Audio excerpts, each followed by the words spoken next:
Micro credit bank স্থাপন, এটা এখন এনজিও। কাজে এনজিওর থেকে উত্তরণ হতে হবে। এনজিও পর্যায়ে রয়ে গেলে এটা ঠিক আবার ওই ব্যাংকিং মেজাজে আসবে না। মেজাজে আসতে হলে তাকে ব্যাংক হতে হবে। এই মাইক্রো ক্রেডিট ব্যাংক নামে একটা আইন করতে হবে, যেটা আইনের কথা আভাসিক নীতি আমরা পাচ্ছি এখানে। এটা পরিষ্কারভাবে এটা নতুন একটা ব্যাংক হতে হবে, নতুন আইনে।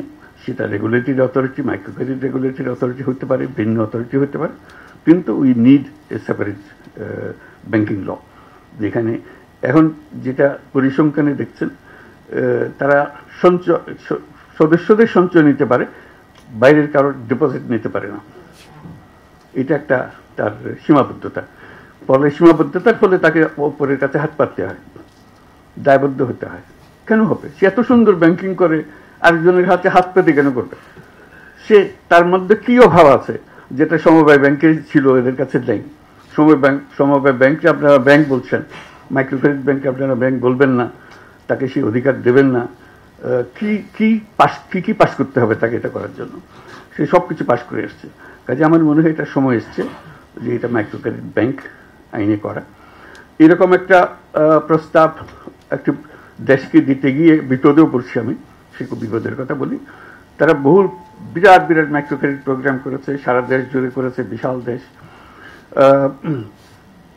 ওই মাইক্রো ক্রেডিটের মধ্যে আলাদা করে রেখে দিয়েছে। তাহলে বলি এত সুন্দর কাজ করছে, এত বড় বড় কাজ করছে, তোমরা একে ব্যাংকিং লাইসেন্স দাও না কেন? কি অভাব তাতে? বলে যে না, একটা মাইক্রো ক্রেডিটের বাইরে ওরা পারবে না। আমি যদি দিয়ে দেখো তো একবার। তো সেটার থেকে প্রস্তাব দিলাম যে অন্তত 10টা top bank micro credit organisation, যেগুলো তোমরা ইতিমধ্যে লাইসেন্স দিয়েছো মাইক্রো ক্রেডিট অপারেট করার জন্য, এগুলো বিশাল আকারে করছে, তাদেরকে পরীক্ষামূলকভাবে লাইসেন্স দাও, ব্যাংকিং লাইসেন্স দাও। তো অবশেষে তারা শুনল, এরকম 4টা কি 5টা ব্যাংকের দিল। বিশাল বিশাল ব্যাংক হয়ে গেল সেগুলো। এত বড় হলো, তড়িৎ গতিতে তারা দেশ জুড়ে চলতে আরম্ভ করলো। আমি তাড়াতাড়ি বললাম যে তোমরা লাইসেন্স দিয়েছো, ভালো করেছো, কিন্তু একটা কথা খেয়াল করো নাই, আমি তো মাইক্রো ক্রেডিট ব্যাংক করতে বলেছিলাম, তোমরা তো একটা কনভেনশনাল ব্যাংক বানিয়ে হলো। লাইসেন্স ফুল ব্যাংকিং লাইসেন্স দিয়ে দিয়েছে। এটা মাইক্রো ক্রেডিট ব্যাংকিং লাইসেন্স, যে এই কাজ ছাড়া সে অন্য কাজ করতে পারবে। এখন যেই মাত্র সে ব্যাংকিং লাইসেন্স পেয়েছে, বড় বড় ইনভেস্টররা এসে হাজির হয়ে গেছে, হাজির হয়ে তাদেরকে পুরো ব্যাংক বানিয়ে গেছে এবং সারা দেশ জুড়ে এটা করতেছে। তা আমি বললাম যে এটা ভুল হয়ে গেছে।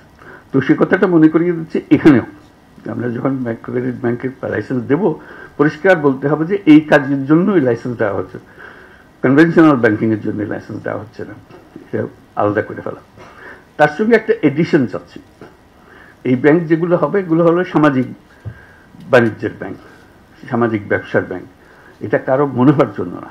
এখানে এই বৈশিষ্ট্য এনজিও হলে সেটা সমস্যা নাই, কারণ যেহেতু এনজিওকে পয়সা নিজস্ব খাতে আমদানি আয় করতে পারছে না, লাভ করতে পারছে না। যেই মাত্র ব্যাংকিং লাইসেন্স দেওয়া হবে, কেউ বলছে ঠিক আছে আমি ব্যাংকিং লাইসেন্স নিলাম, আমি এখন টাকা রোজগার করবো। সেখানে লাইসেন্সের মধ্যে, আইনের মধ্যে থাকবে এটা একটা সামাজিক ব্যবসার প্রতিষ্ঠান হবে, অর্থাৎ মালিক এর কাছ থেকে কোনো মুনাফা নিতে পারবে না। এবং মালিক সদস্যরা, মাইক্রো ক্রেডিটের একটা বৈশিষ্ট্য, সদস্যরা মালিক হয়।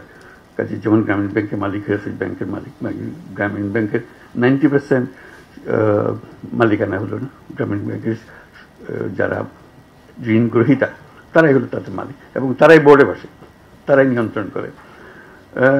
কাজে ওই রকম একটা কিছু যে ব্যাংকিং লাইসেন্স হবে, যেখানে তারাও পার্টিসিপেট করবে, তাদের জন্য তারা মুনাফা পাবে। কিন্তু যারা ঋণ গ্রহীতা নয়, কোয়ালিফাই করে না, সেই রকম যারা ইনভেস্টর, তারা তাদের কাছ থেকে মুনাফা নিতে পারবে না। এই একটা বিশেষ অংশ তার মধ্যে থাকতে হবে। দ্বিতীয় অংশ যেটা থাকতে হবে, যেটা আমরা বারে বারে জোর করছি, এই পুরো গ্রামীণ মাইক্রো ক্রেডিট গ্রামীণ ব্যাংক সৃষ্টি হওয়ার মূলে যেটা ছিল, এটার আইডিয়া যে মানুষ মাত্রেই উদ্যোক্তা। এটি হলো অন্যান্য জিনিসের থেকে যে আমরা পৃথক করলাম। মানুষ মাত্রই উদ্যোক্তা, সে চাকরি চাইবে না, নিজে উদ্যোক্তা হবে। এই উদ্যোক্তা হওয়ার জন্য তাকে আমরা হাতে সরঞ্জাম তুলে দিচ্ছি, যে কারণে সে উদ্যোক্তা হতে পারবে। এখন আমরা তরুণদের, তাদের পরিবারের সদস্য, তাদের ছেলে মেয়ে যারা আছে, যারা চাকরি সন্ধানে বয়স হতে হতে সবাই বলে চাকরি খোঁজো চাকরি খোঁজো, এটা আর বলবে না, যেহেতু মাইক্রো ক্রেডিট ব্যাংক আছে। যে কোনো ছেলে যে কোনো মেয়ে মাইক্রো ক্রেডিট ব্যাংকের কাছ থেকে বিনিয়োগ পাবে। যে সমস্ত টাকা সে যে টাকার ইনভেস্ট করতে চায় সেই ইনভেস্টমেন্টের টাকা ব্যাংক থেকে আসবে, বিনিয়োগ হিসেবে আসবে। ইনভেস্টমেন্ট যেটা হয় ভেঞ্চার ক্যাপিটাল জাতীয়, ভেঞ্চার ক্যাপিটাল, এগুলোরও নমুনা আমরা সৃষ্টি করেছি, দেশে বহু আছে।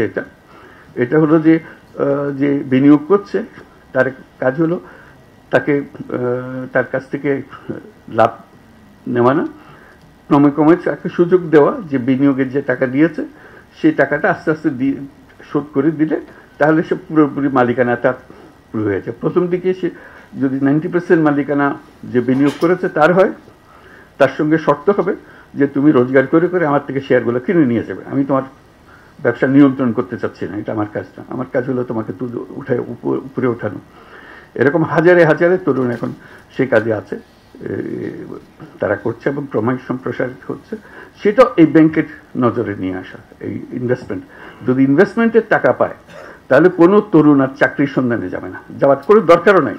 তার কাছে বহু বুদ্ধি, বহু জিনিস সে করতে পারে, যেটা আগে গরিব মানুষ কেমনে টাকা শোধ দেবে, 500 টাকা লোন নিলে সে শোধ কেমনে দেবে, এটা বিরাট গবেষণার বিষয় ছিল, সমস্যার বিষয় ছিল।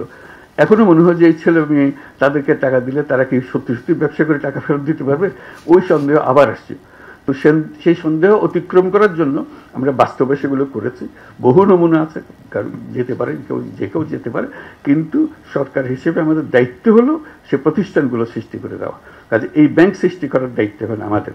এই যে যারা তরুণরা আছে, মহিলা পুরুষ, ঘরে বাইরে যেখানে যেখানে আছে, তারা যেন এই বিনিয়োগটা পায় এবং নিজের বুদ্ধিতে নিজের ব্যবসা করে ফেলতে পারে। কাজে আজকে মাইক্রো ক্রেডিট রেগুলেটরি অথরিটির এই বিল্ডিং উদ্বোধনের প্রসঙ্গে আমরা বহু কথা বলার সুযোগ পেলাম। আমরা তাদেরকে ধন্যবাদ দিচ্ছি এবং এখান থেকে আবার নতুন অধ্যায় সৃষ্টি হোক।